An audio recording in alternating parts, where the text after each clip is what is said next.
Hey YouTube. Well, it's 8:30. You can see we put a lot of tools away, and 8:30 at night, I should say.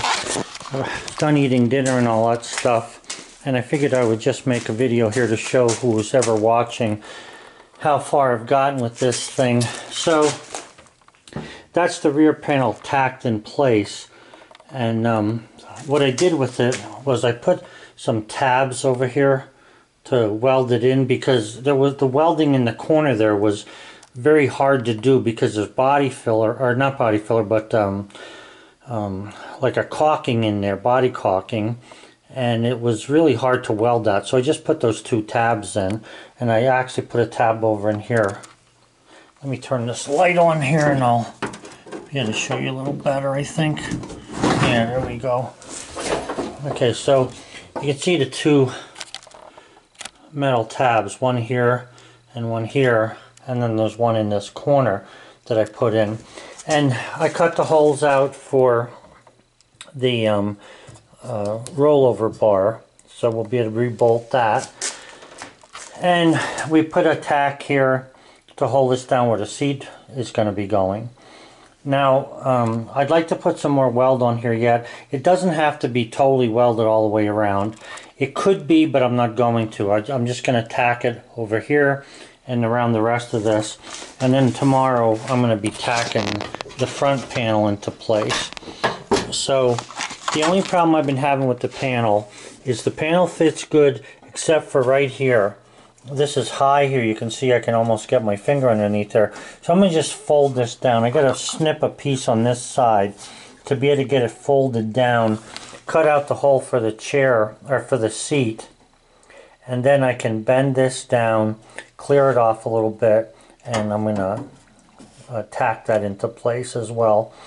And then I'm going to put the body caulking around where the weld is. So, it's come out good. My friend was here today and she was doing a lot of grinding and stuff on, you know, the parts that where I need to be able to weld.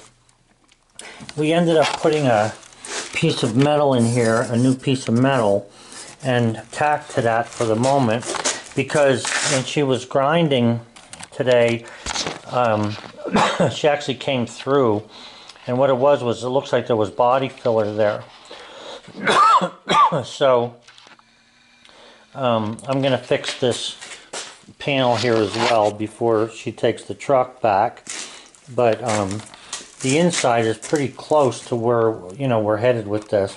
The only hard thing that's going to take place is getting these bolts out of here from the roll bar that broke off. There's one here that broke off. Now, I can get this one in, this one, and that one back in, but the one that broke off there, if you look in the back here, let me get a little flashlight and maybe I can show you what it looks like back there. You can see the hole, the bolt.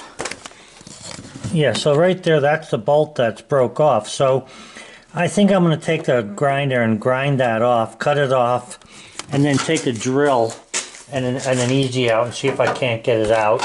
I'll probably just drill through it. An easy out's not going to work. They hardly ever work. So I'll drill through it. Probably the 5/16 size. I'll use a grade 8 bolt and stuff and put that back in there. And that should be good. Now what she plans on doing with this is painting this with like a rhino lining. So I'm not going to be doing a lot of fancy stuff here. I'm just going to put the caulking around it, and then she can do whatever she wants. Now on the other side over there, the floor's not going to be done. Let me take you over. Okay, so what I wanted to show you, on this side the floor's not going to be done, but the heads to the bolts broke off 1, 2, 3 places. I think this one is good yet. So when I raise this thing up to be able to get the panel underneath there, you know, that's why they had to have the bolts off. So there's 3 of them there that have to be replaced, and like I say, trying to get them out of there is going to be pretty tough. I might be able to get them out, I don't know, but either way I'll drill them out. So like I say, from here now, from this side, you can see how nice that floor actually came out there. I just have to, you know, get this panel bent down and welded. I think that the angle on the bottom there where the curve is on this side was a little too high, and I'm going to roll it down again. I'll either put it in the brake and move it down, or I'll just do it by hand with a hammer or something. But it's coming out good. It's fitting nice, and with the way she wants to fix it, you know, with the spray stuff that she's using, I think it'll be fine. So anyway, I'm probably going to end up putting some more metal across here yet to weld to, because that piece I'm welding to there for the floor is actually slightly outside, and I don't want to put a hole through that if I don't have to. So anyway, that's what we were doing today, and it seemed to come out pretty good. Was happy with the way it came out, and you know, it's just a matter of time with this stuff. I don't know if you guys are aware of this. Probably not all of you, and some of you probably are. But, you know, steel is made up of different kinds of things. It's not always iron. That's the only thing in steel. And auto body steel, plus other steel, the frame and stuff, is like an alloy. And now, I'm not a metallurgist or anything like that, so if I miss the word or whatever, just, you know, you can leave it in the comments. But the point is that the metal, ever since the early part of 1900s, like in the, I think the 20s, 30s, and 40s, they were working with this, and they still are today. Like the metal that was the body panel was made out of, maybe plain sheet metal, and it probably is plain sheet metal. But I noticed that the metal in the body is a different alloy than sheet metal. For one thing, it welds differently. Okay, that's one way of telling. The other thing is that when you hit it with a hammer, it doesn't react the same way that the body panels react. The body panels are more like sheet metal, where they're quicker to be able to flatten them out and stuff. Now, this was a safety issue when it came to body work at one time, and it still is, because the body panels, like on new cars, when you're in an accident, for instance, the panel needs to crush up to here more than it needs to crush beyond that, because you want the passenger safe.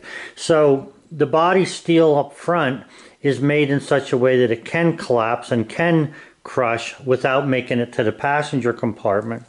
So this affects, you know, your welding. When you're welding, this makes it a little difficult to weld it, because it's not exactly the same steel as what you're working with. Now, some body panels are made out of a different type of alloy, but every car manufacturer, and I don't know if there's you know, rules that go to all of them, but they probably have a different alloy that they use, especially if they buy from different body manufacturers. The point is, that I'm trying to make here, is that it just makes it hard to work with.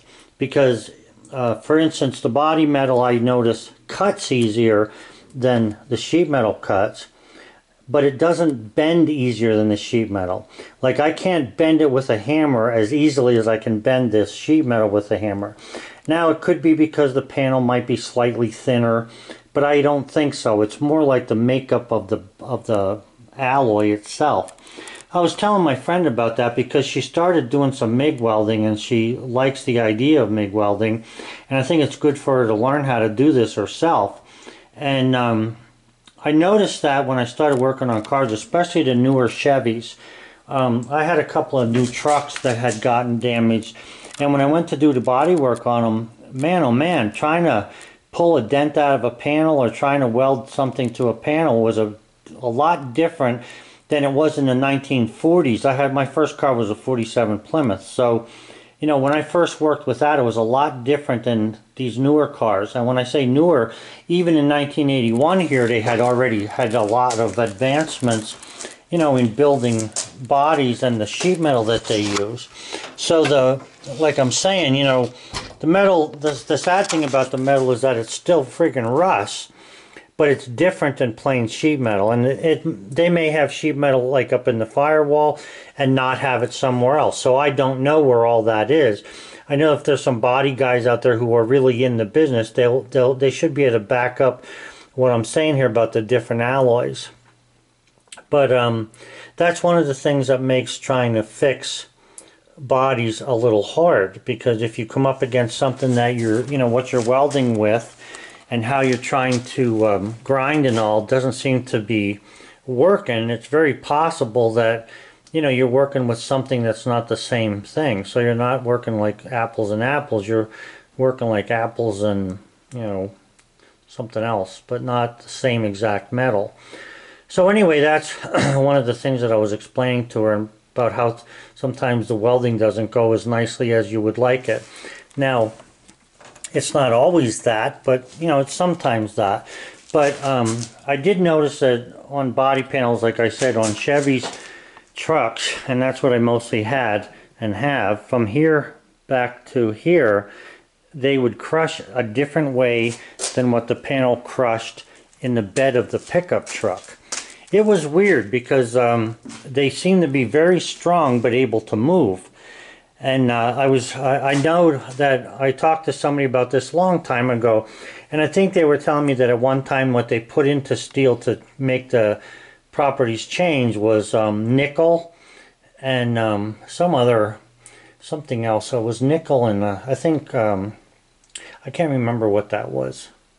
Chromium. Yeah, nickel and chromium were put into steel to help make it do different things. So they did stretch tests on it, compression tests, and all kinds of tests to try and find out what they needed. Now this is an engineer can figure this stuff out. That's not what I'm able to do. But I'm just saying that that's something that you need to think of when you're fixing the body, if you're really looking to make it as superb as you can.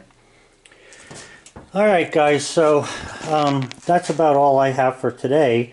It took us a while to get this to this point, a couple hours today, with the different things we had. And like I say, tomorrow I'm going to grind this out of here and see what's going on in there. If I have to put new metal in, I will. Otherwise, if it's only going to be this little spot, I can put a little patch in there and then go ahead and put fiberglass filler over top of that, and then I would be done with it. But if you're watching, this will probably be, I don't know, the next to the last video. I'll probably have one more after I caulk it, and that'll be it. So, thanks for watching, guys. I really appreciate it, and I'll be getting back to doing a little bit of sawmilling soon. But I'm not going to be doing it right now until I'm done with this, and probably after Thanksgiving. So, have a good one.